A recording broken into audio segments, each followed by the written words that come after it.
Boa tarde a todos, o meu nome é Sofia Bernardino e sou moderadora aqui neste painel. Este painel é dedicado ao tema dos riscos tecnológicos e outros riscos. Lembro também que este será o último painel do 5º Congresso Internacional de Riscos, naquilo que são as sessões paralelas, as sessões que têm vindo a ocorrer em simultâneo, tanto no webinar 1, que está a decorrer presencialmente na Sala Paulo Quintela da Faculdade de Letras da Universidade de Coimbra e também está a ser transmitido online, e o webinar 2 que estamos aqui então a transmitir agora. Cumprimento os palestrantes desta sessão e cumprimento também todos os participantes que se encontram online a assistir a este webinar. Muito boa tarde a todos. Aproveito para fazer sempre esta referência que o webinar está a ser gravado para depois podermos disponibilizar tanto aos participantes como mais tarde também ao público em geral, através da página de YouTube da Riscos, da Associação Riscos, e também através do site oficial da Riscos. Assim, se algum dos palestrantes recusar a gravação, então pedia que nos indicasse pelo chat para que depois pudéssemos editar o vídeo e então fazer a disponibilização do restante.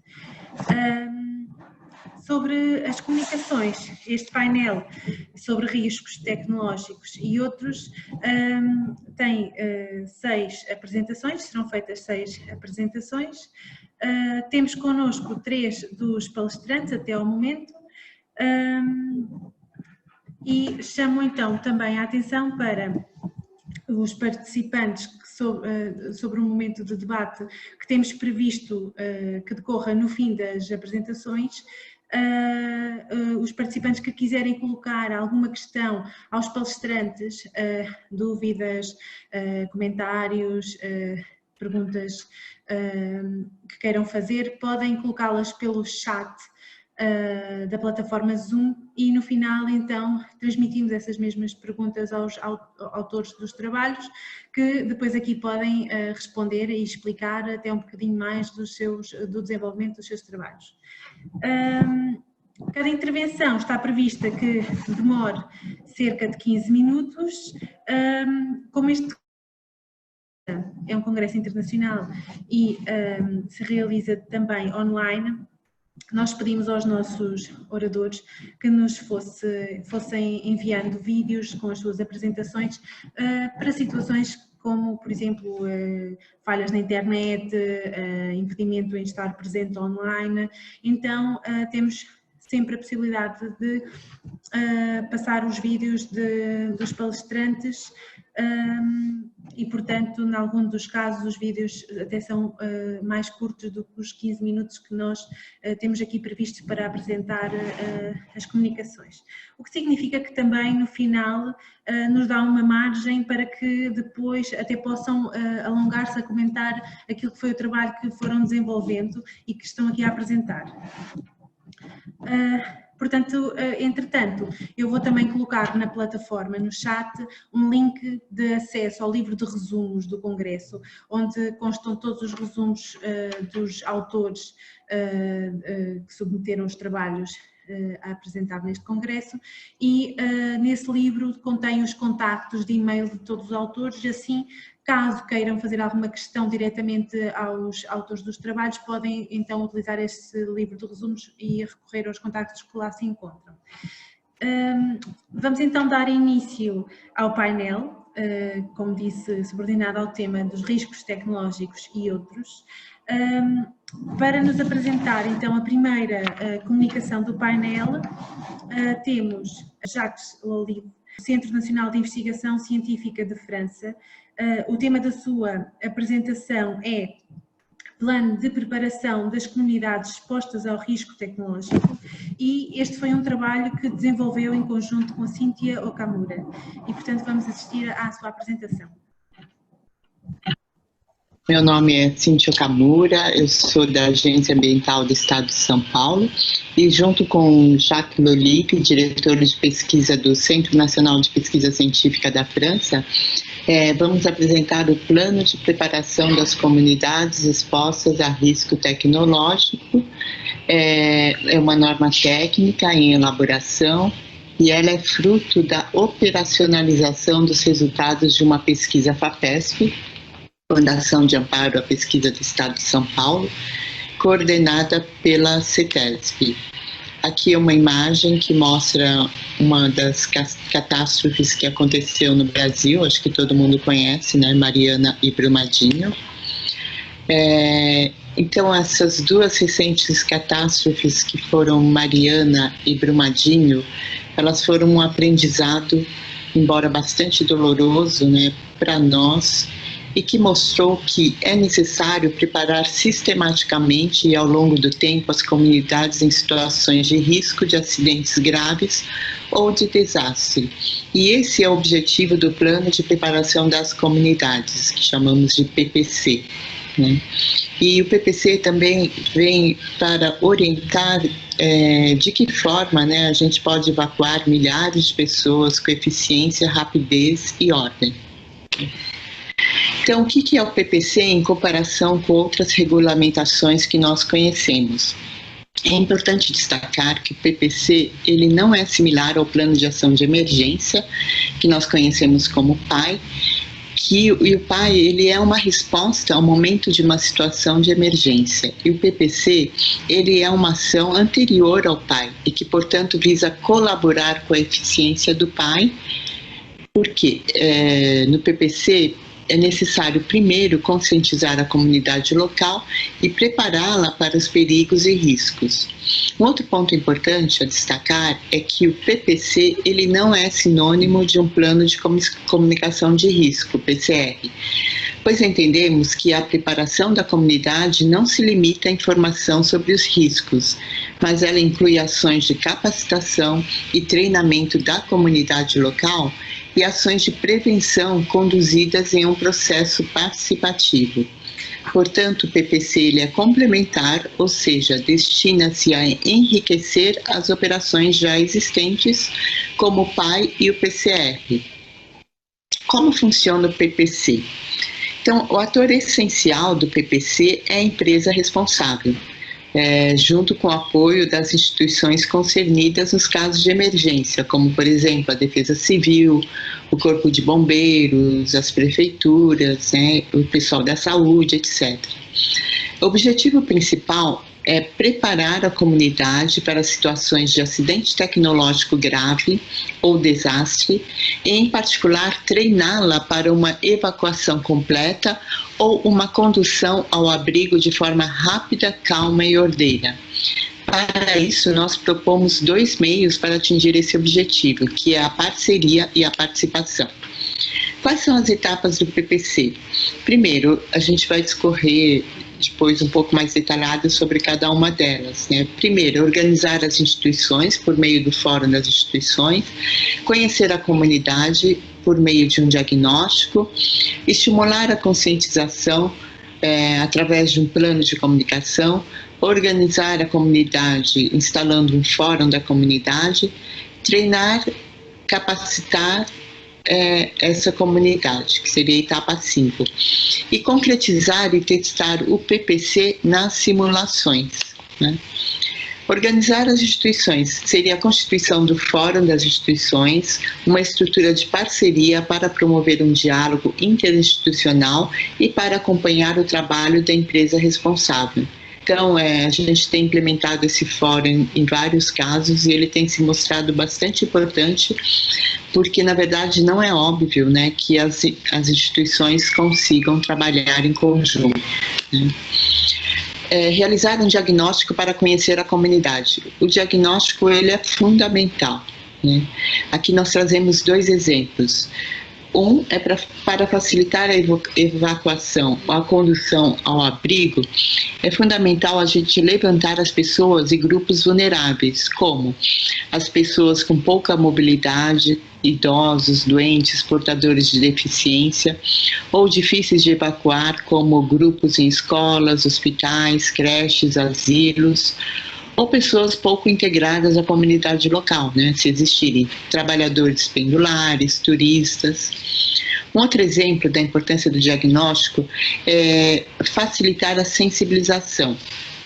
Então, levantar pessoas, recursos e facilitadores das redes existentes na comunidade, né? Cada comunidade tem o seu perfil, tem a sua rede, tem as pessoas facilitadoras. Então, aqueles que poderão ajudar no processo de comunicação e preparação da população. Por exemplo, funcionários da empresa que moram no local, agentes comunitários de saúde, diretor de escola, padre, pastor, se for o caso, né? Núcleo de defesa civil, dentre outros vários recursos que existem na comunidade. Estimular a conscientização da comunidade. É fundamental traduzir em linguagem acessível o conteúdo dos estudos de análise de risco, primeiro para informar a comunidade sobre os perigos, segundo, informar a comunidade sobre os efeitos desses perigos, ou seja, como esses perigos podem afetar os diferentes membros da comunidade, né, suas vulnerabilidades. E também para sensibilizar a comunidade a se envolver na preparação. Organizar a comunidade, né? Aqui a gente traz alguns exemplos.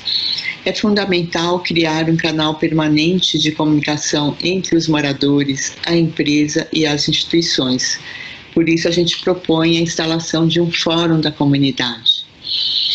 Alguns exemplos de como organizar a comunidade. Por exemplo, escolher um líder por rua ou quarteirão, apoiando-se em facilitadores das redes existentes, né, aquelas que a gente levantou no diagnóstico. Esse exemplo a gente implementou em um dos casos que a gente acompanhou e deu bastante certo, né? Esse líder, ele será encarregado de organizar a evacuação ou a condução ao abrigo do quarteirão ou da rua, da qual ele é o representante junto com a Defesa Civil. Dividir a área de risco de acordo com a localização das rotas de fuga e locais de agrupamento. Capacitar e treinar regularmente a comunidade, né? Numa das empresas também que a gente acompanhou, a gente fez um curso de capacitação, né, que envolveu os professores e os alunos das escolas dos bairros expostos, né, e junto com esses professores e alunos, os representantes da população, e que tinha o objetivo, então, de tornar as escolas como centros de preparação da comunidade, né. Um outro exemplo é treinar regularmente os moradores para adotar comportamentos apropriados em situações de acidentes graves. É importante conhecer os líderes, as rotas de fuga e locais de agrupamento, evacuar de forma organizada e rápida, percorrer rapidamente a rota de fuga e etc., né? Simulações para concretizar e testar o PPC. Então, é fundamental testar o PPC nas simulações, né? A simulação, um treinamento que simula de forma realista uma situação de catástrofe na área de abrangência da empresa, fazendo com que toda a comunidade siga os mesmos passos, ou seja, os passos que devem ser seguidos em um caso real. Propõe-se duas simulações diferentes, né? Aqui a primeira baseada no cenário de grande vazamento do produto tóxico com risco de disseminação de nuvem tóxica, em que a prática recomendada é a condução ao abrigo da comunidade exposta. A segunda, baseada no cenário do grande vazamento de produto inflamável com risco de incêndio e explosão de nuvem de produto, onde a prática recomendada é a evacuação da comunidade exposta. Essa imagem a gente não vai poder detalhar, mas é um trabalho realizado por uma empresa, né, no estado de São Paulo, que tem uma barragem, né, e ela seguiu passo a passo desse plano de preparação da comunidade, fez um excelente trabalho, chegando até a uma simulação com toda a população. E por fim, a gente gostaria de dizer que um dos maiores desafios do plano de preparação das comunidades é o estabelecimento da confiança entre a comunidade e a empresa e nas instituições. Então, a gente tem verificado que a questão da confiança na organização responsável pelo risco é tão importante quanto a do risco gerado pelas atividades da empresa. Cada uma das etapas do plano de preparação das comunidades para situações de risco ajudará a gerar confiança da população na empresa e nas instituições. Então, nós agradecemos muito pela oportunidade, gostaríamos de ter momentos de troca com todos vocês, e quem tiver interessado em conhecer um pouco melhor esse trabalho pode nos contatar, ok? Muito obrigada.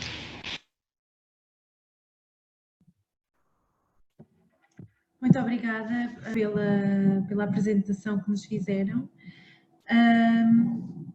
Passamos então para a próxima apresentação no painel, com a intervenção do engenheiro João Paiva Ribeiro, do Instituto Superior de Educação e Ciências de Lisboa, que nos trouxe uma apresentação intitulada Indústrias Seveso, Seremos Todos Proteção Civil. Este que foi um trabalho também desenvolvido por mais autores, nomeadamente Sónia Abreu e Ana Paula Oliveira. Vamos então ouvir a sua comunicação. O meu nome é João Paiva Ribeiro e, juntamente com a geógrafa Sónia de Abreu e com a doutora Ana Paula Oliveira, estivemos a fazer, ou fizemos, este artigo dedicado às indústrias Seveso. E o nome do artigo é Indústrias Seveso, Seremos Todos Proteção Civil? Portanto, esta questão é aquilo que este artigo pretende demonstrar, ou melhor, dar a resposta a esta questão, é aquilo que este artigo pretende demonstrar. Portanto, partimos do princípio, do lema Todos somos Proteção Civil, que é, como sabem, hoje usado pela Autoridade Nacional de Emergência e Proteção Civil e, como disse há pouco, no caso das indústrias Seveso, pretendemos perceber se as populações que habitam ou até mesmo trabalham nestas indústrias, nesta tipologia, que para nós são autênticas bombas relógio, qual é que é o seu grau de informação sobre aquilo que devem fazer. E para isso, portanto, começamos com a nossa introdução e para que se perceba este enquadramento, portanto, segundo os dados da Agência Portuguesa de Ambiente, setembro de 2019, de indústrias Seveso de nível inferior, existem 113, sendo 2 em Setúbal.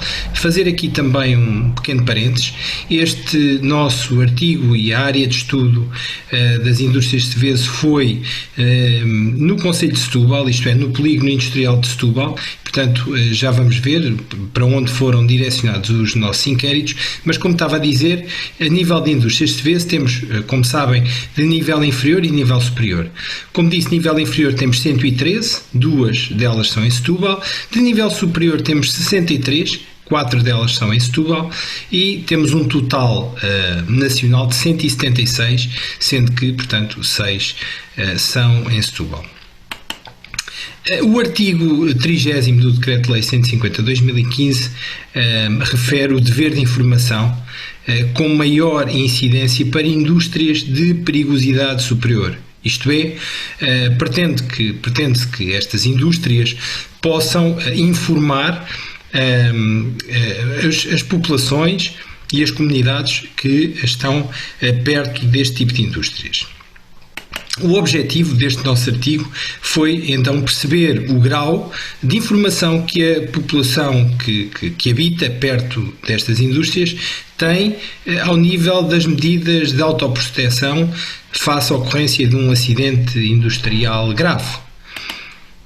A metodologia usada foi, portanto, um inquérito individual, não presencial e anónimo, e é curioso, tivemos que fazer este inquérito não presencial devido à condição que foi definida do estado de emergência na altura, devido à pandemia Covid-19, portanto, foram, inquiridos e validados 50 inquéritos e cada inquérito tinha 12 questões. Passando aos resultados e discussão, a primeira pergunta que fazíamos era: sabe o que são indústrias de Seveso? E, portanto, a própria pergunta era um teste, não é? Portanto, indústrias de Seveso, nem todas as pessoas sabiam o que é Seveso, mas, curiosamente, 75% sabe o que são e 25% não sabe o que são indústrias de Seveso. Na pergunta seguinte era se vive ou trabalha na envolvente uma indústria de matérias perigosas, sendo que, portanto, cerca de 68,75% sim, vive ou trabalha, e 31,25% não vive nem trabalha perto deste tipo de indústrias. Há uma curiosidade que notamos nos inquéritos, é que alguns inquiridos associam, portanto, que moram perto de uma indústria com alguma perigosidade devido ao fumo que sai das chaminés. Portanto, esta medida empírica que a vizinhança tem destas indústrias é pela quantidade de fumo que sai das suas chaminés. Portanto, como disse, é apenas uma análise empírica da situação. De seguida, a outra pergunta é: sabe o que fazer em caso de ocorrência de um acidente grave com substâncias perigosas? E neste campo temos, portanto, pouco mais de metade sabe, 56,25% sabe o que fazer, menos, portanto, 40,75% não sabe o que fazer. E, portanto, neste caso, temos aqui um efeito que podemos considerar que já se começa a dar aqui resposta à pergunta inicial, é que de facto pouco mais de metade é que sabe o que fazer em caso de acidente grave com este tipo de substâncias. Portanto, é curto, podemos considerar curto o nível de informação e de formação das próprias pessoas. Em seguida, se já esteve perante o acidente grave com matérias perigosas, e neste caso apenas 14,5% dos inquiridos já esteve perante uma situação de um acidente grave. Dos resultados e discussão, onde pode reunir informação sobre o que fazer em caso de acidente grave com matérias perigosas.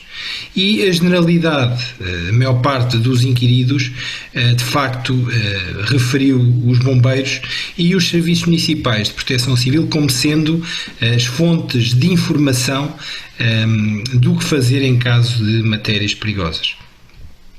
Passando, portanto, às conclusões. E a conclusão a que podemos tirar é que há falta de informação junto das pessoas que habitam estas zonas. Os simulacros são, daquilo que nós percebemos, são uma ferramenta pouco usada ou eventualmente mal usada, portanto não conseguimos perceber isso, e a conclusão das conclusões é que ainda estamos muito longe do lema "todos somos proteção civil". De facto, importa trazer às populações e aos próprios trabalhadores destas indústrias mais informação, mais simulacros, para que saibam e possamos passar de pouco mais de metade para muito mais do que isso numa população informada. Erro aprendido é erro corrigido, e fico-me por aqui. Obrigado pela vossa atenção, e agradecer às minhas colegas de artigo, à geógrafa Sónia de Abreu e à doutora Ana Paula Oliveira. Como disse, o meu nome é João Paiva Ribeiro. Muito obrigado, até breve.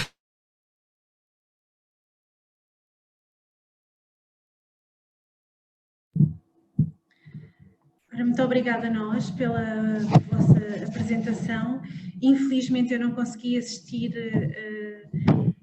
de uma forma linear, porque a minha internet de facto não me está a facilitar muito a vida aqui na Universidade de Coimbra, está com muitas falhas. Já mudei de sítio outra vez.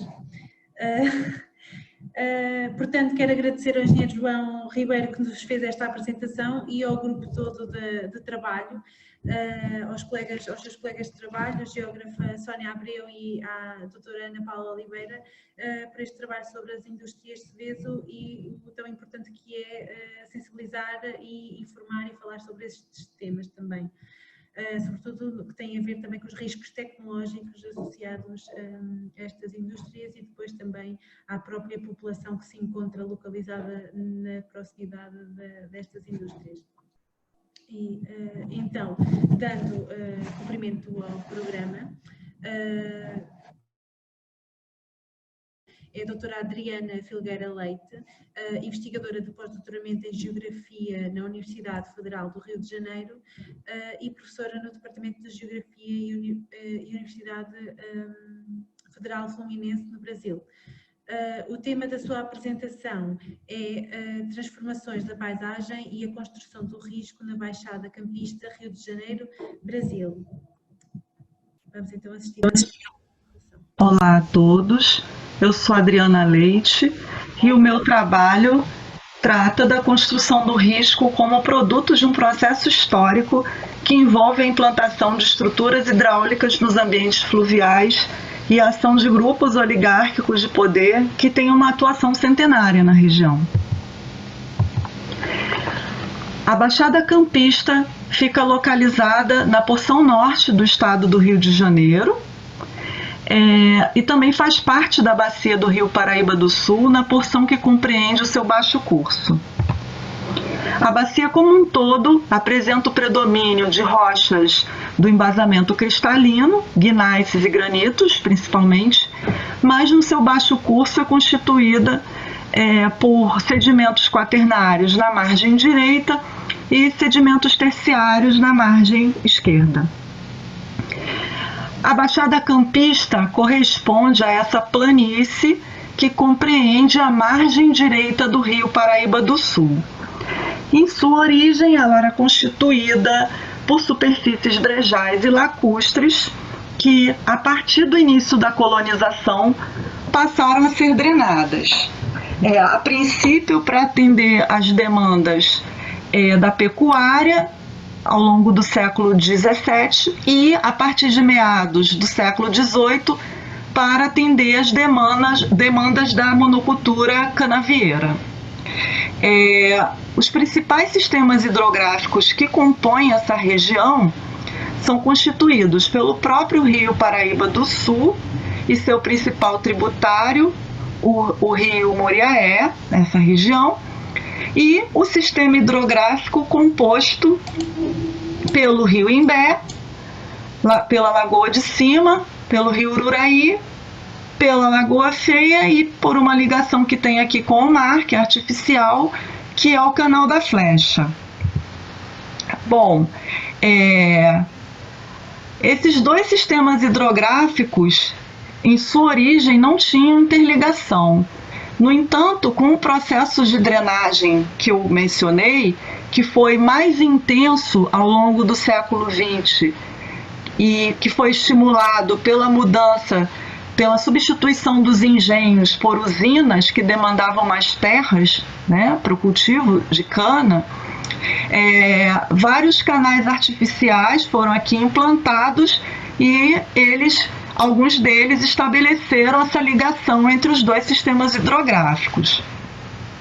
A região também se caracteriza por baixos totais pluviométricos anuais, os totais ali são de 1.100 milímetros, as chuvas são concentradas nos verões e os invernos são secos. Algumas características desse sistema hidrográfico que é objeto dessa análise.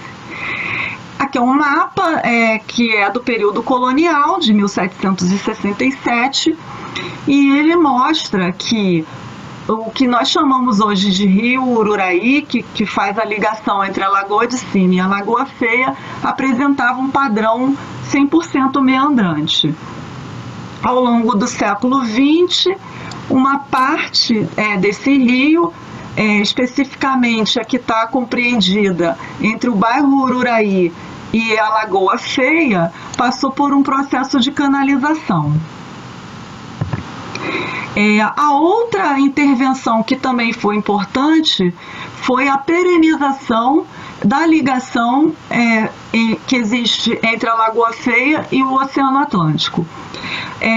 Originalmente, essa ligação era feita por meio de uma rede de canais que convergiam para o Rio Iguaçu, e o Rio Iguaçu desaguava no Oceano Atlântico. Porém, essa foz do Rio Iguaçu não era perene, ela só existia durante os períodos úmidos por conta do volume de água que convergia para esse ponto e conseguia romper a barra da praia. Ao longo do século, na verdade, na década de 40 do século 20, foi feita a perenização dessa ligação a partir da implantação do Canal da Flecha, que é esse canal aqui. Aqui o Canal da Flecha em detalhe.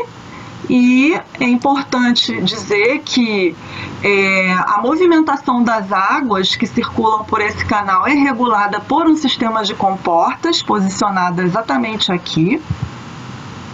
E essa regulagem, na verdade, se dedica a controlar o volume de água salina que se destina à Lagoa Feia e também o volume de água que vem pelo sistema desde o Rio Imbé em direção ao oceano. Então, essas comportas, por vezes, estão abertas e, por vezes, estão fechadas.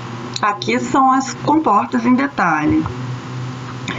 Bom, com relação ao desastre de 2008, fortes chuvas atingiram o estado do Rio de Janeiro entre os meses de novembro e dezembro desse ano, tendo afetado mais intensamente as regiões norte e noroeste.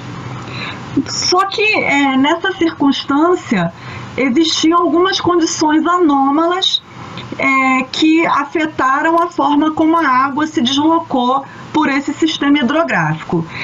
Basicamente duas questões que estão envolvidas, né? A presença de diques irregulares no interior da Lagoa Feia, que eu vou mostrar já o que são esses diques, e esses diques impediram o espraiamento lateral das águas do transbordamento, e as comportas do Canal da Flecha, que eu mencionei anteriormente, elas estavam todas fechadas.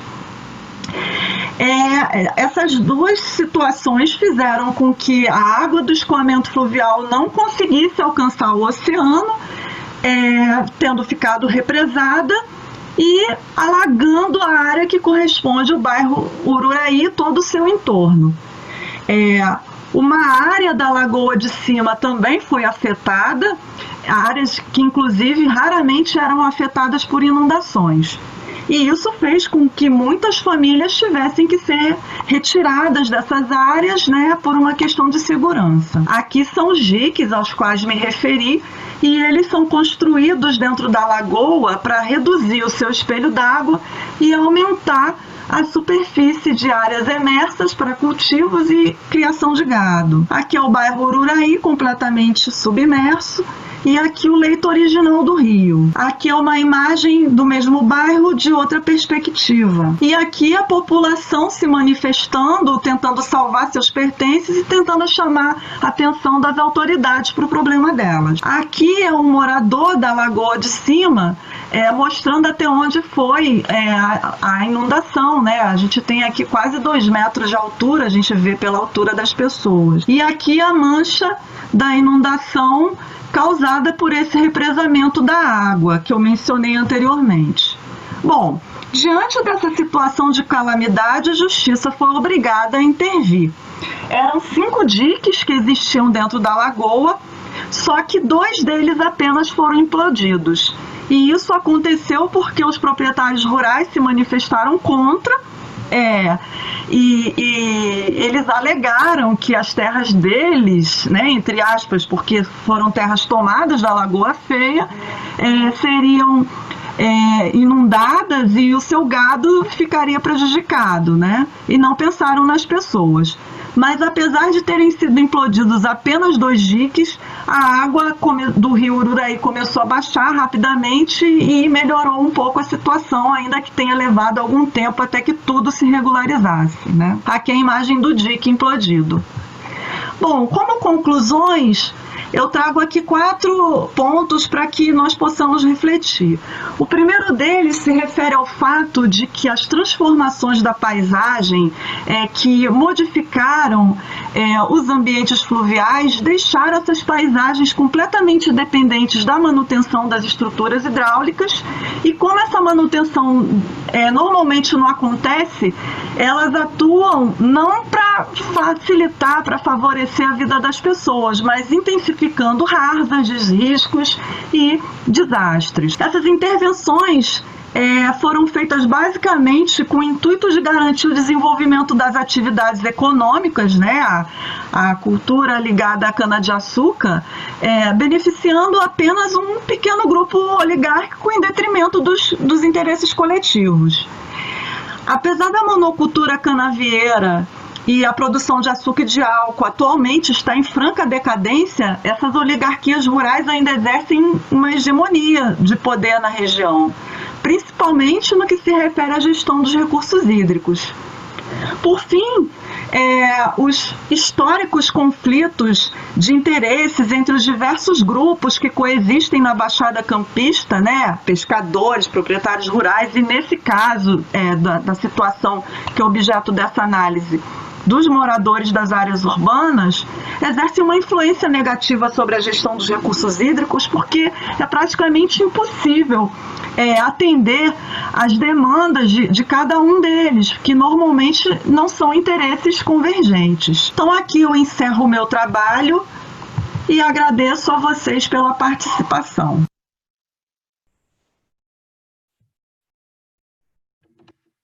Obrigada, a doutora Adriana Leite, pela sua excelente apresentação sobre as transformações da paisagem e a construção do risco da Baixada Campista no Rio de Janeiro.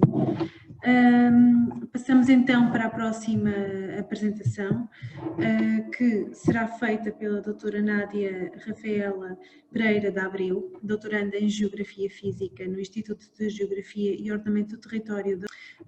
O tema da sua comunicação é Desmate na Amazónia, Resiliência Ambiental e as Paisagens Transformadas.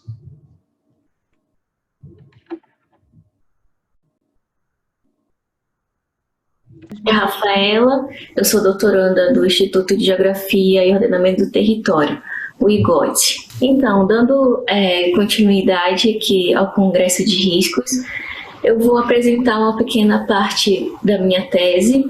E os dados, quero enfatizar que ainda são dados preliminares. Bom, a minha tese, ela vai abordar resiliência ecológica. E para esse artigo, eu separei uma parte que é o desmatamento na Amazônia, resiliência ambiental e as paisagens transformadas. O principal objetivo desse artigo é identificar o processo de regeneração da paisagem desflorestada. Então, eu quero perceber a resiliência ambiental a partir da floresta. Como é que funciona? Como que uma floresta ela vai ser desmatada e como que vai ocorrer esse processo de restauração. Então, é isso que eu quero compreender ao longo da minha pesquisa. Bom, por que isso é importante? A Amazônia ela é a maior reserva ecológica do mundo e esse bioma ele está em 9 países. Fiançaide argumenta que a Amazônia ela é importante para o ciclo do carbono e o ciclo da água, e o território brasileiro, que vai ser o foco nesse artigo, ele tem aproximadamente 60% do seu território formado pela floresta amazônica. Então, ele tem uma parte significativa da Amazônia. Por isso que vai ser ali analisado alguns pontos nesse ambiente. A resiliência ecológica, o que seria isso? Bom, o nome resiliência, ele foi readaptado para a questão ambiental. No início, estudava-se resiliência para psicologia, para sociologia, mas para a questão ambiental foi estudada a partir de 1973, com Rowling. Rowling, ele que trouxe o termo resiliência para a ecologia. Quando ele estudou o ambiente, ainda não tinha esse nome resiliência ecológica, mas hoje, né, já com os estudos, interpretou-se como que se essa fosse a denominada resiliência ecológica. Devon argumenta que hoje tem uma pluralidade de significados sobre resiliência ecológica, mas nós queremos enfatizar aqui que a resiliência, no caso desse artigo, é compreender se a floresta ela vai retornar a ser como era, ou se não vai ser possível retornar. E se retornar, como que vai ser esse retorno? Qual é o tempo desse retorno? Esse é o desafio. Para a Amazônia, Diegues relata que a floresta ela não é homogênea. A floresta amazônica ela é super diferenciada. Há muitas paisagens amazônicas. A paisagem de campos, de campinaranas, a paisagem com serras e a paisagem típica que é mostrada, que é a paisagem de floresta fechada, a umbrófila densa. Mas a Amazônia não é só isso. A Amazônia ela é terra de várzea, terra firme, e então, por isso, tem que haver uma explicação para essa pluralidade de paisagens em um mesmo bioma. E até hoje não há um critério definido entre os cientistas. Há muitas divergências ainda sobre por que essas pluralidades de paisagens na Amazônia, né? E para mim, no caso na tese, eu vou estar querendo entender se um dos fatores é a resiliência ecológica dessas muitas paisagens. Diegues relata que, por exemplo, uma evidência de que a Amazônia ela é diferenciada é que aqui na floresta amazônica, nós tivemos os nossos antepassados, que eles não deixaram nada escrito, mas mesmo antes de Cabral chegar aqui no Brasil, havia as cerâmicas. No meio da floresta havia as palmeiras, como o açaí, que é um fruto típico da região. E essas palmeiras foram plantadas, então isso quer dizer que o ser humano veio modificando a floresta ao longo do tempo. Então hoje a floresta ela não é totalmente intocada, né? Na verdade, alguns escritores acreditam que isso é um mito, que a floresta ela é original, né? A floresta já é fruto de muitas intervenções. Então o desafio é entender e compreender o processo dessas intervenções. O INPE ele demonstra que a Amazônia, desde 1988, quando foi possível observar por imagens de satélites, que a Amazônia vinha sofrendo muito desmatamento. Observa-se num gráfico que em 1995 foi um dos maiores picos de desmatamento. Depois, em 2004, tivemos outro pico e a partir de agora começou a se estabilizar, tendo uma pequena subida em 2019. Então, é preciso compreender que a Amazônia ela está sendo toda hora alvo de intervenções ou preservação. Então, é necessário compreender como vai ficar a paisagem. Aqui nesse mapa, nós temos em amarelo desmatamento acumulado de 1988 a 2007. Observa-se que é praticamente todo o mapa. E em vermelho, nós temos o desmatamento acumulado de 2008 até 2018. Né? Então, observa-se que houve uma redução. Então, o que aconteceu com a área que foi desmatada até 2007? O que aconteceu com essa área? Porque não houve mais o número de desmatamento que havia antigamente. Eu não estou querendo dizer que não há mais desmatamento. Eu estou dizendo que ele reduziu. Então, o que aconteceu com essas áreas reduzidas? né? O INPE ele disponibiliza imagens de satélites, e eu aqui estou trazendo a Landsat de 1988. E o INPE tem polígonos de todos os desmatamentos autuados ao longo, né, do tempo. E aqui nós temos o desmatamento em 1988 e 2020. Cada uma dessas imagens Landsat vão ser analisadas e também contabilizadas o desmatamento. Aqui nós temos em vermelho na imagem todo o desmatamento acumulado até 2007 e aqui todo o desmatamento acumulado até 2018. Né? Então, observa-se que houve a redução. Então, o desafio é compreender o que aconteceu após essa redução. O INPE, ele disponibilizou um mosaico de imagens de 2004, 2010 e 2014 do desmatamento. Né? Então, nós temos uma demonstração ali. E ele contabilizou as áreas que foram restauradas. O ponto de análise é esse na quadrícula aqui da imagem Landsat para esse artigo, lembrando que vai ser abordado no projeto maior o geral, né? E aqui foi observada uma análise temporal, e nessa análise temporal foi possível observar que houve de um ano posterior uma redução da área sem solo exposto, ou seja, houve a recobertura vegetal. E aí nós vamos pesquisar e entender como foi esse reflorestamento que houve aqui nesse ambiente, né? Ou seja, se isso foi processo da resiliência. Os resultados preliminares para este artigo demonstram que foi identificado redução do desflorestamento em alguns pontos ao longo dos anos. Demonstra que algumas áreas, elas que estavam com o solo exposto, teve o seu solo ali com a vegetação retomada, se não houve um local, se não houve intervenção no local, né?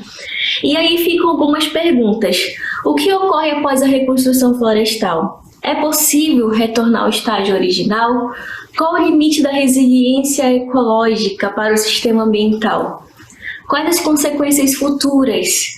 A resiliência ecológica explicaria as paisagens diferenciadas na Amazônia, tal como as campinaranas. As campinaranas é a principal paisagem a ser pesquisada e tentar compreender se faz parte da resiliência ecológica. Obrigada pela atenção de todos e espero que fiquem bem.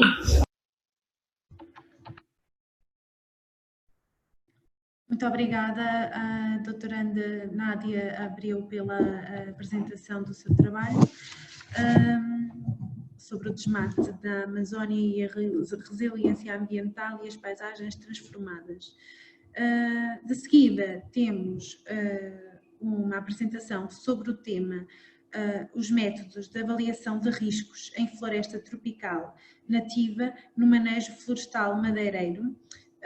Este trabalho foi desenvolvido por três autores, que são Kilian Lima, a professora doutora Ana Meira Castro e o doutor João Santos Batista, e então vamos assistir agora à apresentação. Olá, eu estou aqui para apresentar o artigo com o tema Métodos de avaliação de riscos em floresta tropical nativa no manejo florestal madeireiro. Este artigo foi construído por mim, Kilian Lima, Ana Castro e João Batista. O processo de manejo florestal madeireiro envolve diversos riscos à integridade do trabalhador. Porém, existem várias técnicas de análise de risco e vários métodos de avaliação de risco, uns mais generalistas e outros mais específicos, e a escolha do método correto deverá estar adequada à atividade em análise e em função das características essenciais. Esse trabalho tem como objetivo apresentar uma síntese dos métodos de avaliação de riscos inerente ao processo florestal madeireiro em floresta nativa. O estudo foi realizado mediante a aplicação dos pressupostos de uma revisão sistemática. Foram considerados elegíveis estudos sobre métodos de avaliação de riscos aplicados ao manejo florestal em floresta tropical nativa, publicado entre os anos de 2014 e 2019. Foram considerados registros nos idiomas inglês e português, e documentos científicos publicados na forma de artigo e que de alguma forma faziam referências a método de avaliação de risco, riscos em operação florestal tropical nativa, exploração florestal madeireira. Os estudos foram inspecionados em 3 bases de dados eletrônicas suscetíveis de incluir artigos científicos na área pretendida de estudo, sendo a busca realizada no período de fevereiro a maio de 2019. Inicialmente, realizou-se a pesquisa bibliográfica com 35 conjuntos de palavras-chave. Posteriormente, em virtude da baixa quantidade de artigos coletados e na tentativa de insistir na busca, a palavra forest foi substituída por forestry, repetindo a mesma associação, totalizando 70 conjuntos de palavras-chave.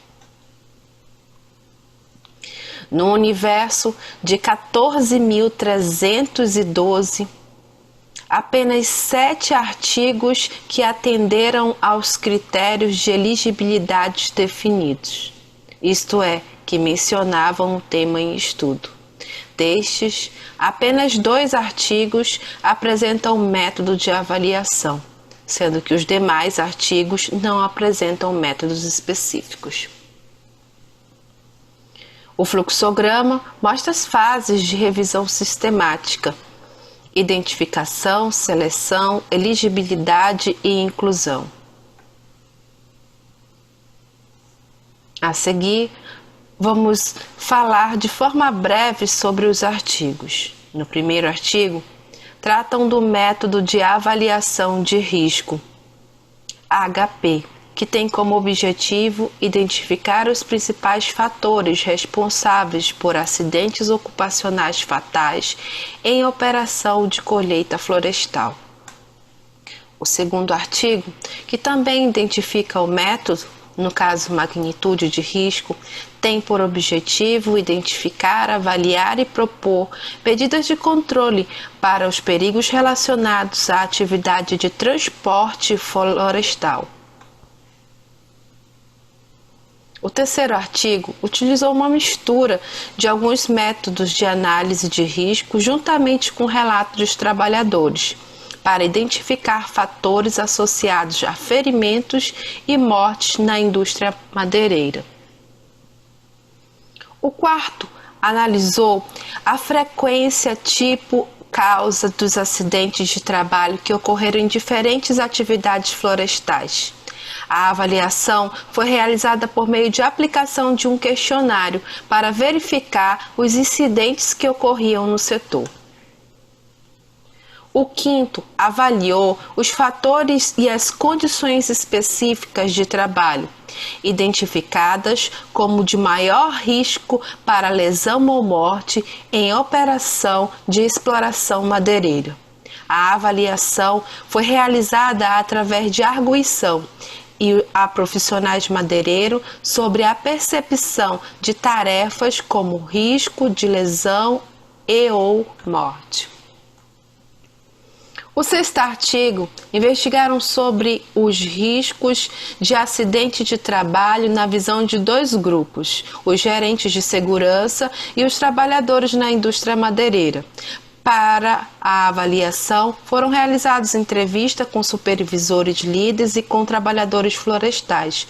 Foi verificado na visão dos dois grupos que na empresa investigadas, muitos dos riscos existentes tinham sido mitigados de várias maneiras, principalmente por meio de mecanização da extração de madeira. O 7º artigo, os autores determinaram a frequência dos acidentes ocupacionais entre trabalhadores madeireiros e os fatores de riscos envolvidos. Os dados foram coletados usando questionários presenciais e dados antropométricos através do método de medição. Diante do número reduzido de estudos observados dentro do período avaliado, sugere que poucos métodos de avaliação de risco no setor têm sido aplicados para verificar os riscos e apontar as medidas mitigadoras a fim de diminuir ou mesmo sanar as fatalidades que ocorrem nesse setor. E ainda, são poucos estudos que incidem na comparação de métodos semi-quantitativos de avaliação, o que reforça a necessidade de desenvolver esta área. A avaliação de risco é também um processo dinâmico que permite às empresas e organizações implementarem uma política proativa de gestão de risco no local de trabalho. Contudo, há que ter em mente que a avaliação de risco é um processo contínuo, não deve ser encarada como um fardo e leva em consideração a responsabilidade legal e a necessidade prática. Para isso, torna-se crucial o envolvimento de todos no processo, desde o empregador ao empregado. Esta etapa é considerada como mais crítica em todo o processo de avaliação de risco, na medida em que um perigo não identificado é um perigo não avaliado e, consequentemente, não controlado.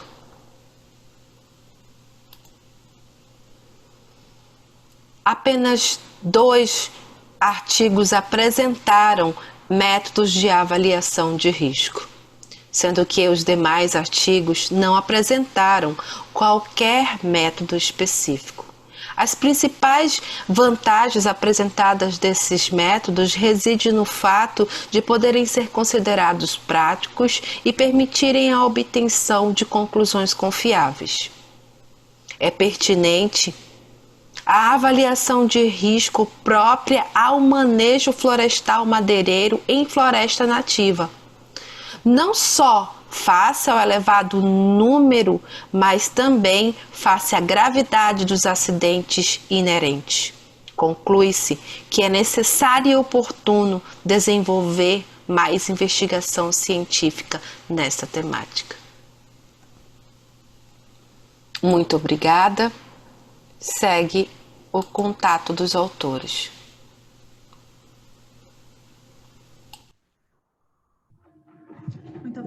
Muito obrigada mais uma vez pela apresentação agora feita, neste caso, a doutora Kilian Lima e também aos restantes autores do trabalho, a professora Ana Meira Castro e o doutor João Batista. De acordo com o nosso programa, teríamos de seguida uma comunicação sobre o mapeamento das áreas de preservação permanente em pau dos ferros no Brasil como veículo aéreo não tripulado como subsídio para planejamento urbano, que seria apresentado pelo Dr.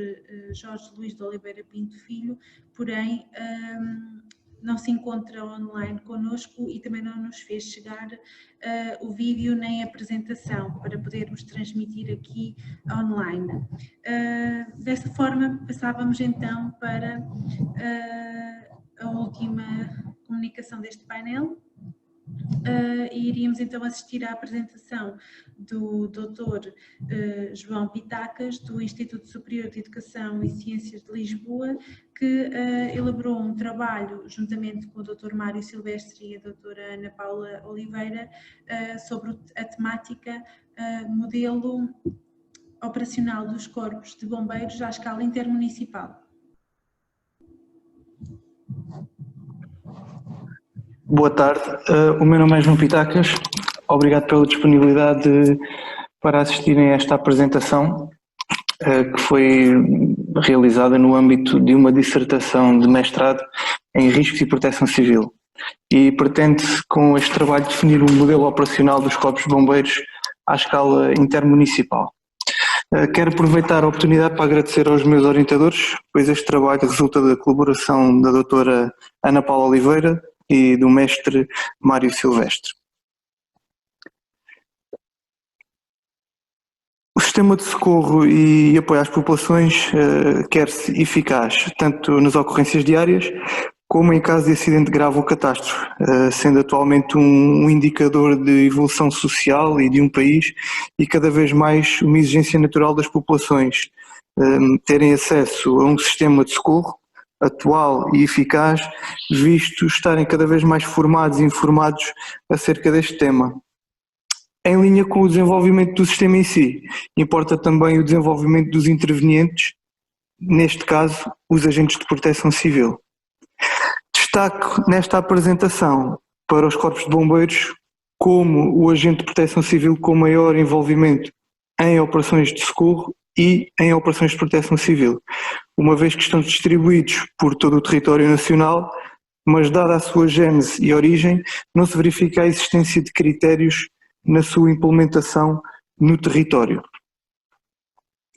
Em linha com a atualização do sistema de socorro existente, a otimização operacional dos corpos de bombeiros só será possível com a implementação de indicadores de desempenho, baseados em critérios, e destaco aqui o critério do tempo de resposta.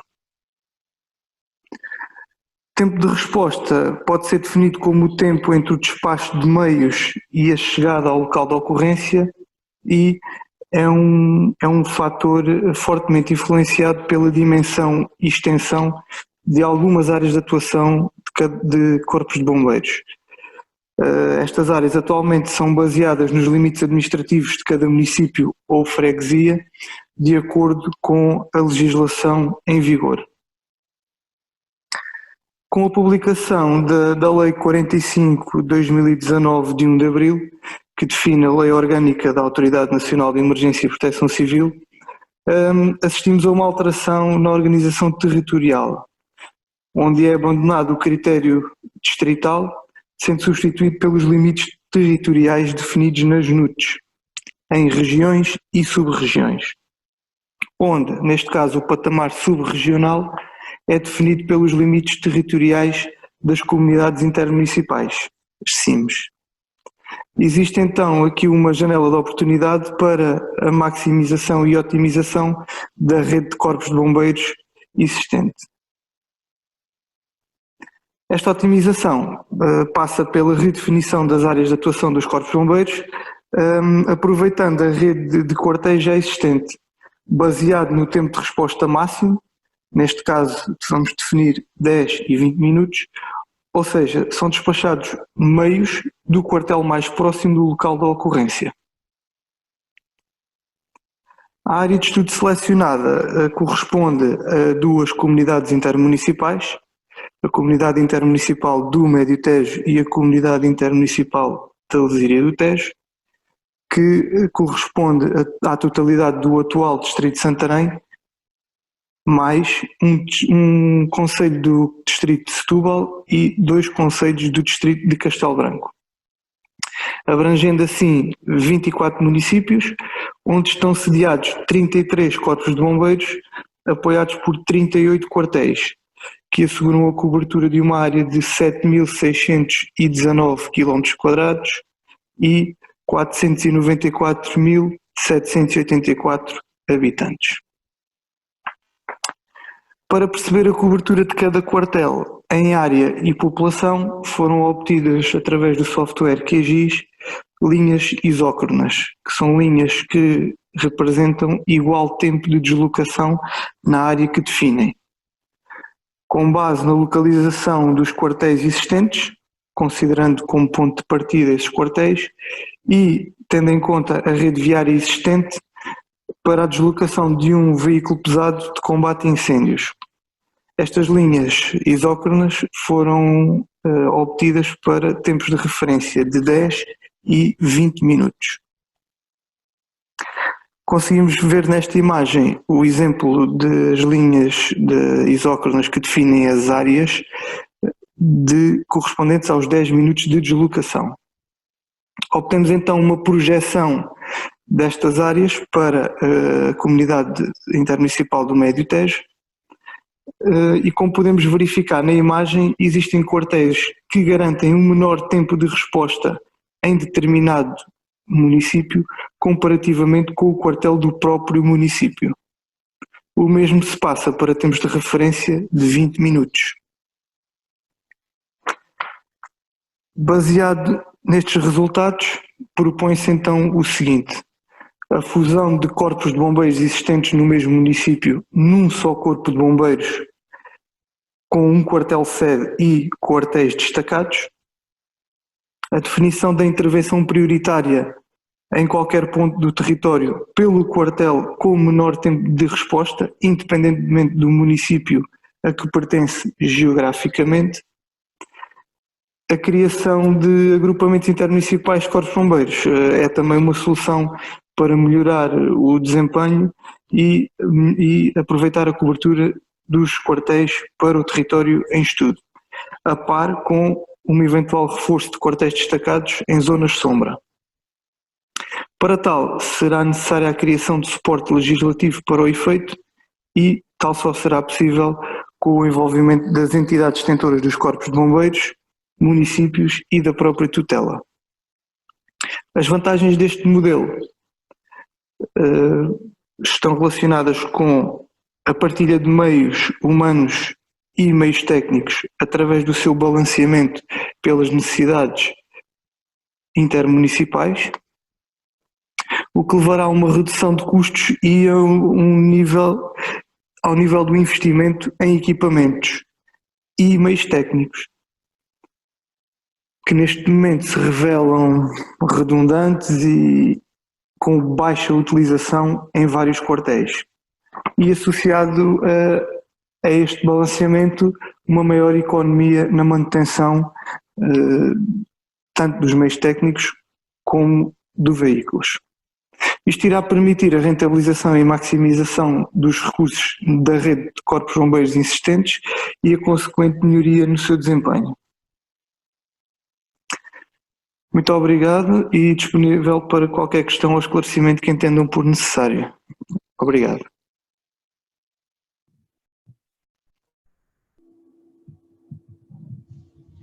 Muito obrigada ao Dr. João Pitacas pela apresentação do seu trabalho. Chegamos assim ao fim da apresentação das comunicações que tínhamos previstas para este painel sobre riscos tecnológicos e outros.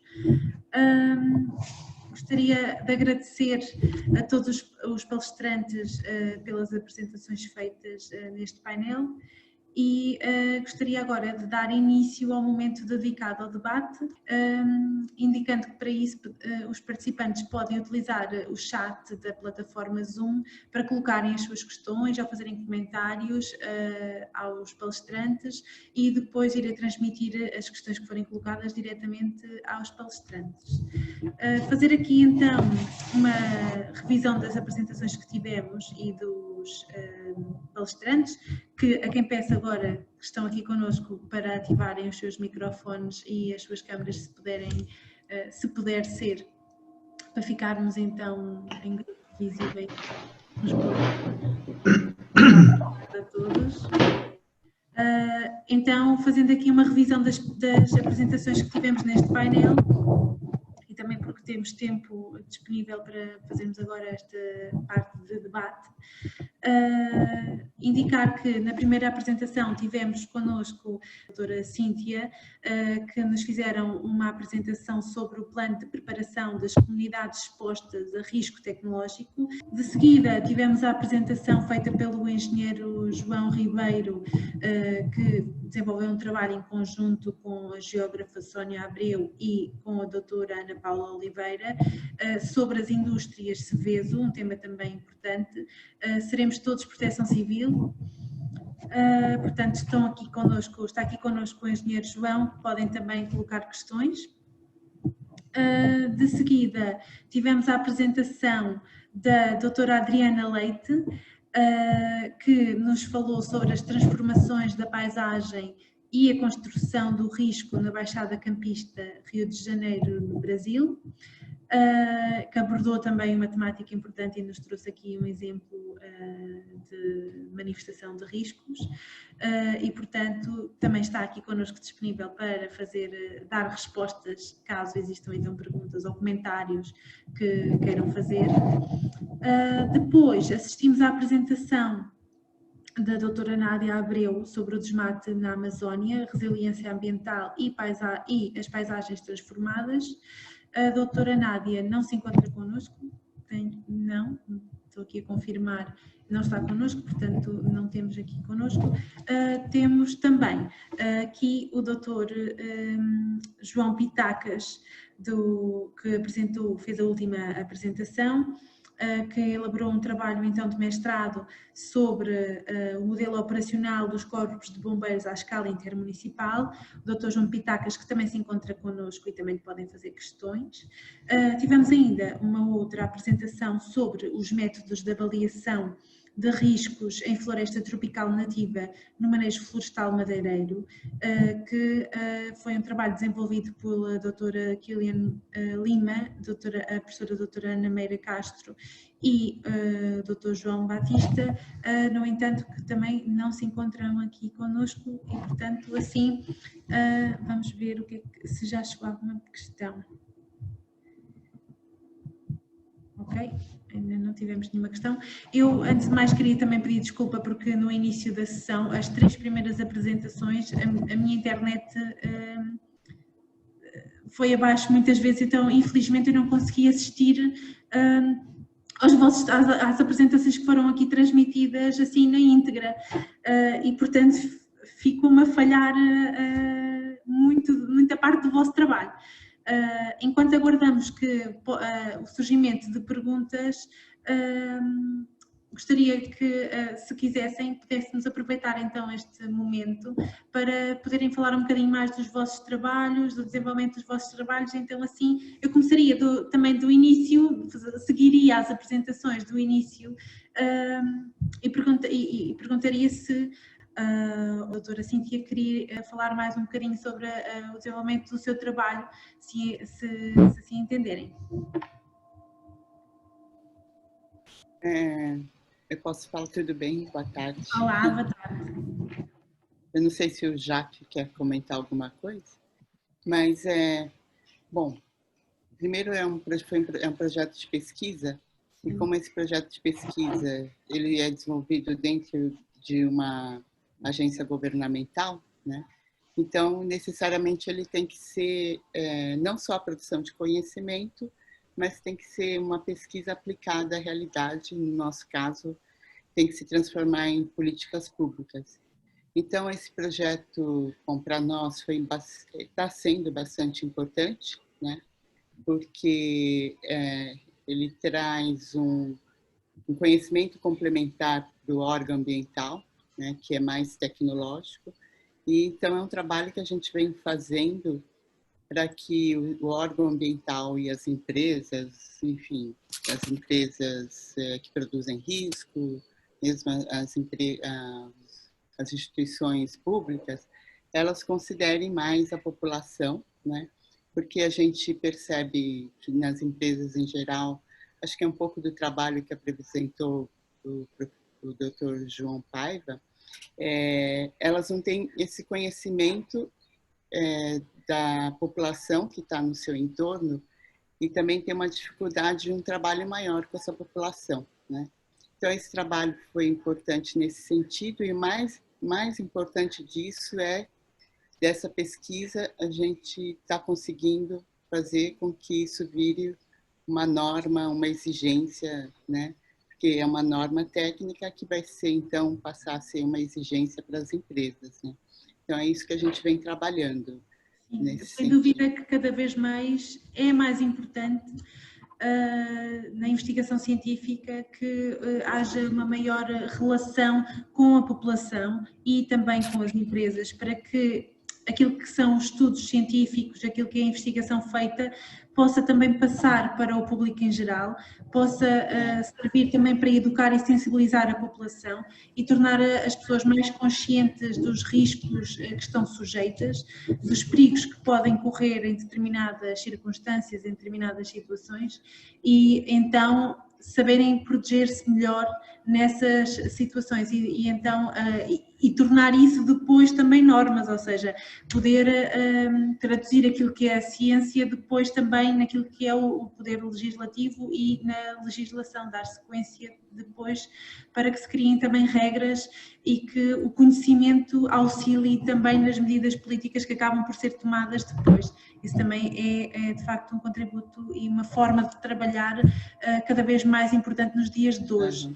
Muito mais interessante também, porque a própria relação com a população acaba por trazer muito mais frutos depois no próprio desenvolvimento do trabalho, porque acabamos por ter a realidade do território que, também fazendo o trabalho numa perspectiva apenas de gabinete ou através de dados estatísticos, muitas vezes traz-nos algumas limitações.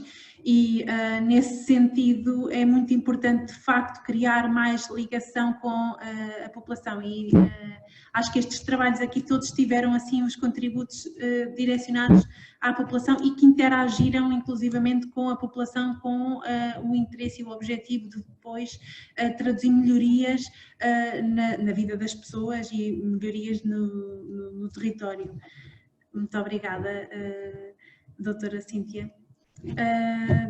Fez então também o comentário da relação com o trabalho seguinte do engenheiro João Ribeiro, a quem então que nos falou das indústrias Seveso e que também realizou um trabalho muito interessante e que de facto também não conheço, também nunca explorei, mas também não conheço muitos trabalhos desenvolvidos nesse sentido, então gostaria que, se quisesse, podia aprofundar um bocadinho mais sobre o estudo, o desenvolvimento, a metodologia e se nos pudesse então dar mais contributos sobre o vosso trabalho. Muito bem, muito obrigado. E obrigado a si, enquanto moderadora. Efetivamente, nós tivemos aqui a questão que se colocava aqui, que estes lemas que nos são passados pela comunicação social e pelo marketing das próprias organizações, que é somos todos proteção civil, de facto esse é o objetivo para onde queremos todos caminhar, é que de facto a unidade mínima de proteção civil, digo eu, será o próprio indivíduo, que depois, através da multiplicação da sua atividade dentro da comunidade, vai assumindo, portanto, um valor cada vez maior nas medidas de autoproteção.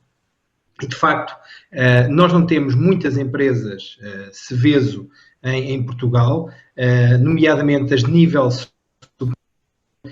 efetivamente muitas. Temos uma península, ali a península de Setúbal, que de facto tem ali um conjunto e tem ali um polígono industrial bastante grande e bastante representativo do ponto de vista de Seveso, e interessava-nos perceber se de facto aquelas obrigações que as indústrias Seveso têm, e atenção, e para explicar, porque a colega anterior é do Brasil, e portanto o conceito de Seveso, e portanto não conhecendo o conceito de Seveso, que é um conceito europeu, que vem de uma diretiva comunitária, é para que percebam, ao fim e ao cabo são normativos e regras, ou melhor, são diretivas que foram transformadas em legislação nacional dentro dos países da União Europeia para determinadas indústrias que são caracterizadas como Seveso. Seveso foi uma localidade na Itália que há uns anos atrás teve um acidente bastante grave,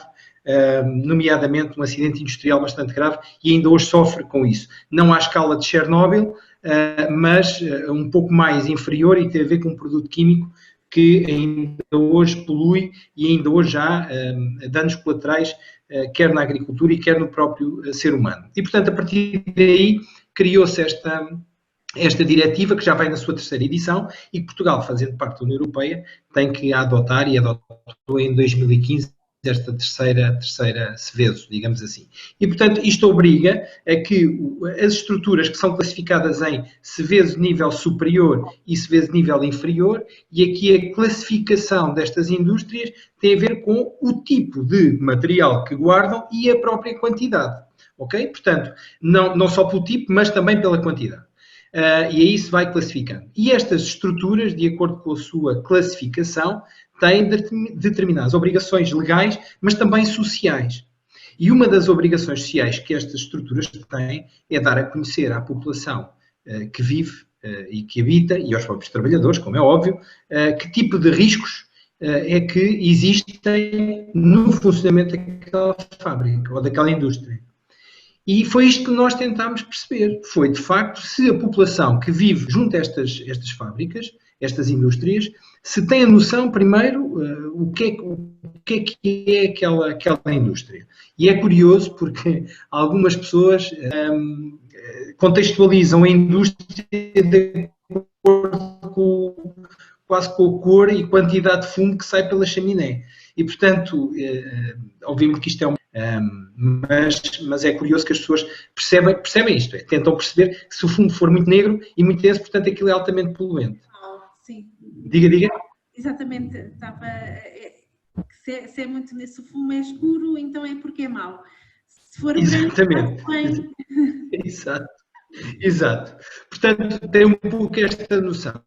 E aquilo que nós quisemos perceber, de facto, é que... e estas indústrias também, para que os nossos colegas extracomunitários percebam, e já vi que temos aqui 3 ou 4 nessa condição, extracomunitários percebam, que de facto os simulacros são situações que devem ocorrer envolvendo as populações, envolvendo os próprios serviços municipais de proteção civil, envolvendo os agentes de proteção civil, e isto acontece não só para treinar as tais medidas de proteção, por onde eu comecei o meu discurso, mas também para que as pessoas percebam o que é que têm de fazer. E volta e meia apanhamos, aliás, nós utilizamos ali uma expressão que é bomba relógio, e às vezes é um pouco isto, porque nós nunca sabemos o que é que vai acontecer a seguir. Sabemos é que se acontecer, a coisa pode ser muito perigosa e pode trazer danos, como aconteceu em Seveso, naquela cidade italiana, pode trazer danos que se vão perpetuar durante dezenas ou centenas de anos.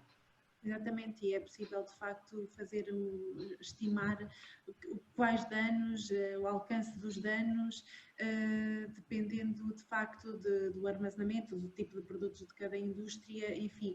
E são estudos interessantes de se fazer e de se mostrar à população local, de se mostrar às entidades governamentais, municipais também, para perceberem os perigos que podem correr em determinadas situações. E eu acho que cada vez mais consciencializar, muitas vezes nós só damos importância, ou as pessoas, a população normalmente só dá importância quando alguma coisa se manifesta mal, alguma coisa corre mal e vive essa manifestação de um risco. Então só aí é que acaba por perceber o perigo que corre com determinado tipo de risco. Então, neste caso, é tentar consciencializar e sensibilizar as pessoas antes de virem a sofrer com algum destes tipos de riscos e, ao mesmo tempo, perceberem também um bocadinho de como é que devem atuar, como é que devem agir, as precauções e o trabalho também, juntamente com as empresas, também é de extrema importância também para os próprios cuidados e prevenção que devem ter, sobretudo quando têm matérias perigosas, então mitigar aquilo que pode ser um problema no futuro. Queria agora dizer... Doutora Sofia, já agora Sim, pode avançar. Deixe-me só terminar para dizer que, de facto, nós temos, infelizmente, ou melhor, peço desculpa, felizmente as coisas estão a evoluir e, de facto, mas continuamos a ter uma cultura muito reativa e pouco proativa. Isto é, funcionamos sempre na base do socorro e pouco na base da prevenção. E, portanto, isto são situações que demoram. Aliás, estão aqui novamente colegas brasileiros. O Brasil também está a fazer este percurso, possivelmente estará num ponto um pouco mais avançado em alguns estados, com certeza, mas de facto isto é um trabalho que demora tempo e é um trabalho geracional. Isto vai mudando e obviamente nós devemos apostar sobretudo nos mais novos, nas escolas, para que eles também, depois, quando forem adultos, possam passar isto aos seus descendentes. E é tudo, muito obrigado. Obrigada eu. Aproveito agora para fazer um comentário. Tivemos aqui a professora Cristina Leite Castro, que teve a professora Cristina e as participantes que nos deixou aqui uma nota de parabéns a todos os palestrantes pelas apresentações e desejou sucesso para a continuidade nos estudos que nos foram aqui apresentados. Agradeço também este comentário. Agora, vamos então ouvir um bocadinho sobre o seu trabalho, a doutora Adriana Leite, que nos fez uma apresentação sobre as transformações da paisagem e a construção do risco na Baixada Campista, no Rio de Janeiro, no Brasil. Então, gostaria de pedir mais alguns contributos, o trabalho que desenvolveu, as pesquisas, o que é que nos poderia dizer mais? Sim. Em primeiro lugar, boa tarde a todos. Boa tarde. A gente aqui. Gostaria de cumprimentar os participantes, os trabalhos foram de altíssima qualidade, estou gostando muito de participar dessa mesa. É a segunda vez que eu participo desse evento, eu estive em Coimbra em 2017, e esse trabalho... Eu lembro-me de si. Ah, lembra? Que legal!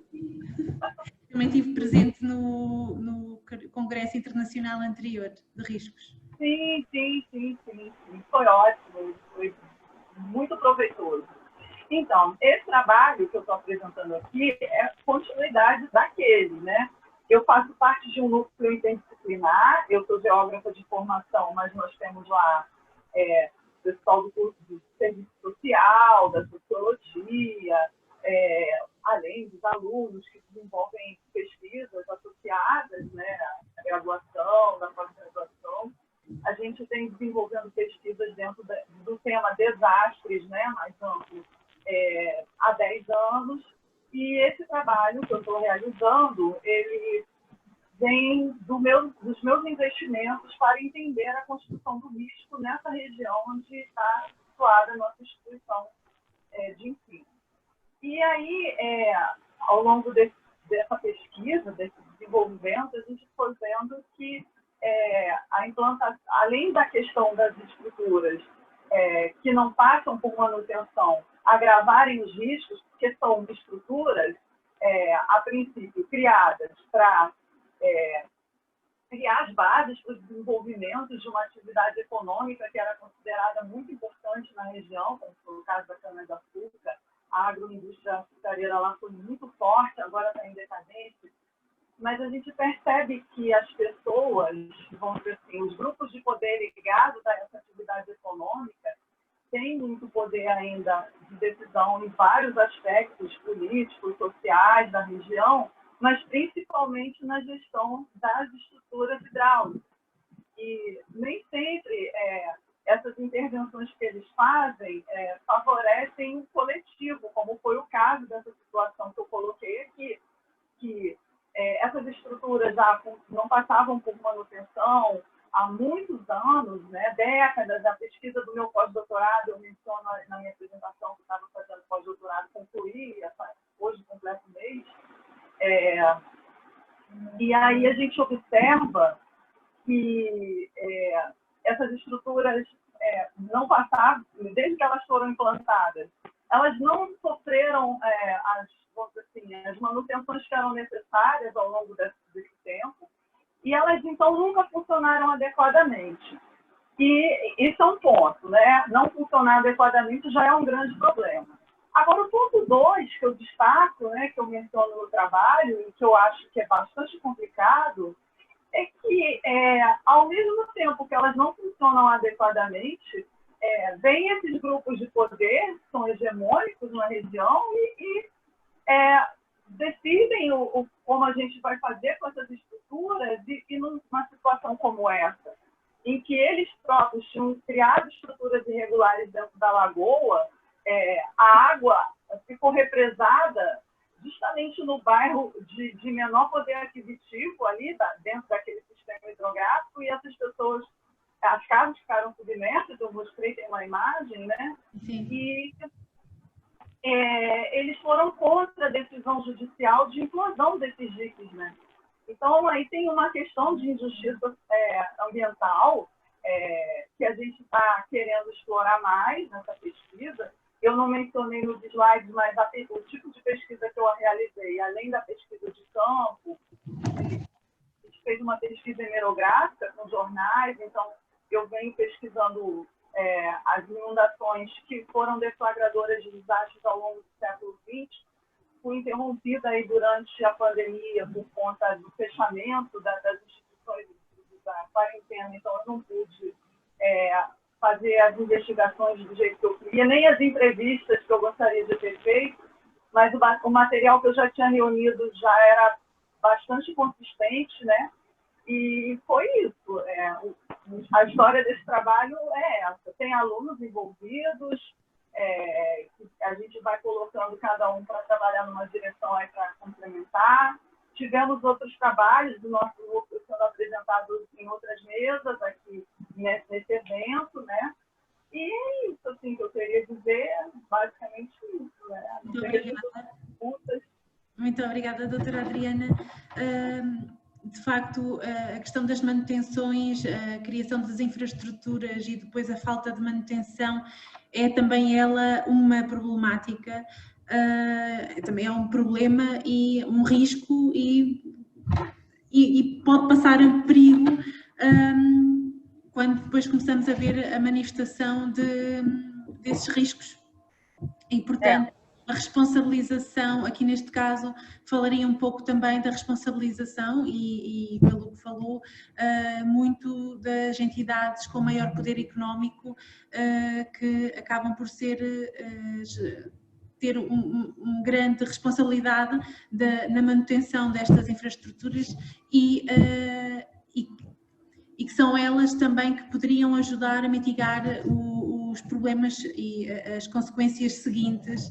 E fazer o contrário, exatamente o contrário. Exatamente. Em vez de proteger as pessoas, elas intensificam os problemas, entendeu? Intensificar ainda mais o risco, aumentar a vulnerabilidade, aumentar ainda mais o risco associado à falta de manutenção e às próprias infraestruturas construídas e à falta delas, noutros casos. Mas eu acho que a participação desses grupos de poder aí também, vamos dizer que, mesmo que houvesse, eu chego a pensar às vezes, e isso já decorrente das minhas reflexões de pesquisa, que independentemente da manutenção, a atuação desses grupos, porque tem interesses que entram em conflito com os interesses coletivos, interfere bastante.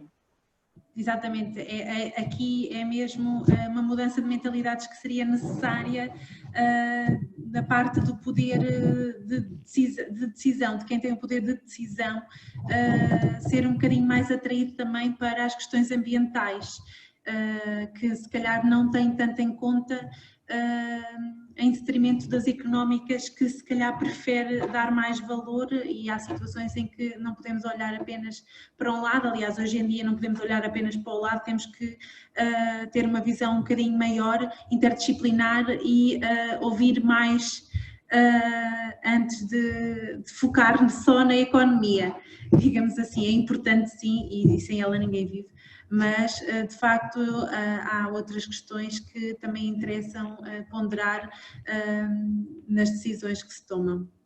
Muito obrigada, doutora Adriana, mais uma vez. Agora iria então perguntar ao doutor João Pitacas, que também está aqui connosco, se pretende fazer algum comentário sobre o seu trabalho, que tem como título Modelo Operacional dos Corpos de Bombeiros à escala intermunicipal. Se gostaria então de aprofundar um bocadinho mais e falar no desenvolvimento do seu trabalho, da investigação feita. Boa tarde a todos. Deixe-me só dizer, não tem a câmara ativa? Não, eu neste dispositivo, eu não consegui chegar a casa a tempo e neste dispositivo que eu estou não tenho câmara. Não faz mal, estamos a ouvi-lo muito bem. Peço desculpa por isso, mas foi mesmo um plano B para conseguir estar presente.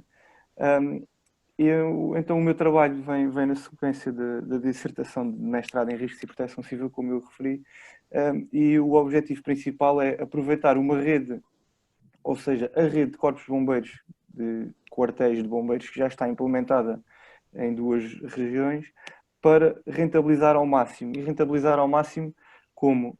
Fazendo chegar o meio de socorro mais perto, o mais rápido possível ao local da ocorrência. Neste momento não é o que se passa na generalidade, ou seja, temos uma diversidade territorial muito diferente entre vários municípios. Temos municípios com, por exemplo, 14 km² de área e municípios com 700 km² de área. Uma disparidade enorme, que são servidos da mesma maneira. Ou seja, o Corpo de Bombeiros afeta aquele município, é o Corpo de Bombeiros que é solicitado a responder à chamada de socorro, e muitas vezes temos corpos de bombeiros de municípios contíguos que fazem tempos de resposta muito menores ao nível de metade. E como costuma dizer, mais é menos, e neste caso interessa a todos que o meio de socorro chegue o mais rápido possível ao local e não o meio de socorro que está administrativamente afeta aquele território. Eu tenho alguns resultados que na altura que fiz a apresentação ainda não estavam completos. Tenho alguns resultados para complementar. Temos, por exemplo, resultados ao nível da população abrangida em certos municípios, que com o agrupamento de corpos de bombeiros e com a partilha de áreas de intervenção, conseguimos aumentar a cobertura territorial de 39%, que é um valor muito, muito reduzido, para 90%, utilizando os mesmos quartéis que existem já na rede, mas com definição de novas áreas de intervenção. E ao nível da população, os valores também são interessantes. Temos cerca de, na globalidade, 12% a mais de abrangência, que correspondem, num universo de 100 mil pessoas, são muitas pessoas que passam a ter acesso ao socorro muito mais rápido. Então, estamos a falar de tempos acima de 20 minutos, atualmente, para tempos abaixo de 10 minutos. Conseguimos quase passar para metade, em algumas zonas, o tempo de resposta dos meios de socorro, que é importante cada vez mais, e se temos a rede implementada e os meios distribuídos, eles têm que ser rentabilizados e não estarem organizados individualmente e só cingidos àquela área de intervenção. Obviamente que, sendo os corpos de bombeiros entidades de direito privado, a partilha de recursos e meios será sempre uma questão de haver acordo, legislação e cedências de parte a parte, mas os decisores terão que dar um passo em frente para rentabilizarem também o investimento que já fizeram e não estar ali parado à espera que haja alguma coisa só dentro do município deles. Basicamente, a gênese do trabalho é esta, é a partilha de recursos existentes e não a sua multiplicação com baixa utilização. Muito obrigada, Dr. João Pitacas, pelo excelente trabalho e pela sua apresentação também.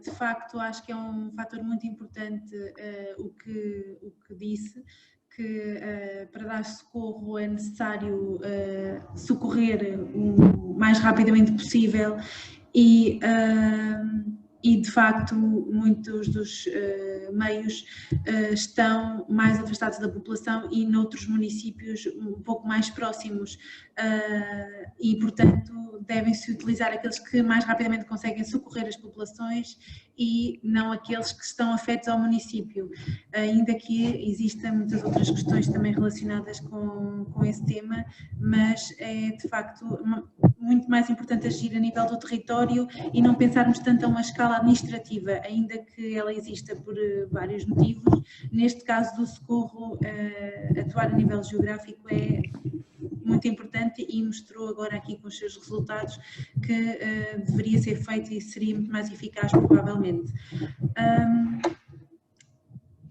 Então não temos nenhuma questão, até agora não chegou ainda nenhuma questão aos nossos palestrantes, não sei se os participantes pretendem ainda colocar alguma questão. Eu aguardaria então um minutinho agora que tivemos todos a falar mais sobre os trabalhos aqui apresentados, aguardaríamos um minutinho para ver se chegam mais algumas questões, ou se chega mais alguma questão. Tivemos sim um comentário da doutora Cristina Queiroz, que parabenizou as apresentações e desejou sucessos e continuação nos estudos aqui apresentados, e que agradeço também o seu comentário. Deixe-me ver então o que é que temos também no painel a seguir, ainda no âmbito deste 5º Congresso Internacional de Riscos. Aproveito agora para deixar uma nota de que irá decorrer pelas 16 horas a conferência de encerramento do Congresso, subordinada ao tema Somos Todos Agentes de Proteção Civil, nem de propósito. Somos todos agentes de proteção civil, mas uns mais do que outros. Esta conferência será apresentada pelo jornalista Celso Paiva e podem todos assistir online através do link para o webinar 1. Portanto, depois este será então o último painel no webinar 2, o webinar 2 ficará então encerrado e a conferência de encerramento estará acessível online através do link para o webinar 1. E que está a decorrer, essa conferência irá decorrer presencialmente aqui na sala da Faculdade de Letras da Universidade de Coimbra, na sala Paulo Quintela. Vejo que não chegou ainda nenhuma questão. Como não temos mais questões e já conversámos um bocadinho também sobre os vossos trabalhos, eu então daria por encerrado este painel sobre os riscos tecnológicos e outros riscos, terminando então aqui também as sessões paralelas do 5º Congresso Internacional de Riscos. Agradeço mais uma vez a todos os autores pelas intervenções que fizeram, agradeço estarem aqui também presentes para dar respostas, no caso no debate, e para conversarmos um bocadinho mais sobre os vossos trabalhos, o que é sempre bom, uma vez que não podemos estar presencialmente, pelo menos conseguimos ver os palestrantes e os autores. E agradecer também os participantes que estiveram aqui connosco a assistir a este webinar. Não esquecer então que a seguir às 4 horas temos, às 4h30, temos então a conferência de encerramento sobre o tema Todos os Agentes de Proteção Civil, mais uns do que outros, apresentado pelo jornalista Celso Paiva, e depois dessa conferência irá decorrer também a sessão de encerramento do Congresso. Na sessão de encerramento do Congresso vão ser dadas então as conclusões e vamos também apresentar o vencedor do prémio, o vencedor do póster do jovem, melhor póster de jovem investigador, que teve ontem a apresentação do concurso. Tiveram a ser apresentados todos os pósteres submetidos ao concurso e hoje será então identificado o premiado. Assim, despedia-me de todos e até uma próxima reunião de riscos, com a esperança que se possa realizar presencialmente e que seja aqui em Coimbra ou noutro local, mas que seja presencialmente, que já tenha passado esta vaga que estamos aqui agora a atravessar. Muito obrigada a todos. Obrigada. Obrigada. Obrigado, boa tarde. Prazer. Uma boa tarde. Muito obrigado. Prazer. E bom trabalho. Bom trabalho Também. aí aos colegas. Obrigada. Bom trabalho. Bom trabalho a todos.